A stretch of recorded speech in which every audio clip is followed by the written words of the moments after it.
ang pangalan ng puno na national tree ng Pilipinas? Starts with letter N. Ray. Niyog. Hindi. Matigas to. Matigas. Niyug. Hindi siya namumunga. Niyog na baog. Matigas, hindi namumunga. Tapos, nakikita lang ito sa mga virgin forest. Go, Marina! Virgin coconut oil. Puno nga, puno!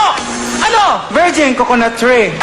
Puno to, puno na malaking malaki. Sa sobrang laki nito, kapag pumunta ka sa ilalim, pwede kang magpalamig. Go! Ice buko. Inig mabuti, sino ang nakapatay kay Magellan? Ang initials niya ay LL. Marina! Lito lapid. Ano ka ba? Hindi Pampanggenyo ang tinutukoy ko. Taga Cebu, Cebuano. Alam mo yan. Leto, lapid. Ano ba?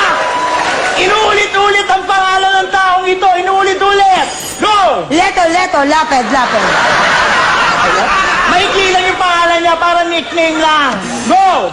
Lot-lot. Nung pinatay nila si Magellan, marami siyang kasama. Lot and friends. Loka kayo? The correct answer is Lapu-Lapu. Ah, Lapu-Lapu and friends. Ang ibon na to ay ang national bird din ng Pilipinas. Starts with letter M. Ray. Manok. Hindi. M ang simula, A ang dulo. Ano? Manoka. Kulay brown nito. Kulay brown. Ano? Litson manoka. Hindi. Ano ka ba? Brown nito na maliit na maliit. Go! Chicken cubes. Maliit na brown na may pakpak. Chicken cube with wings. At kailan pa nilagay sa pantry ang chicken cube? National bird ng Pilipinas. Ang sagot ay manok na bata.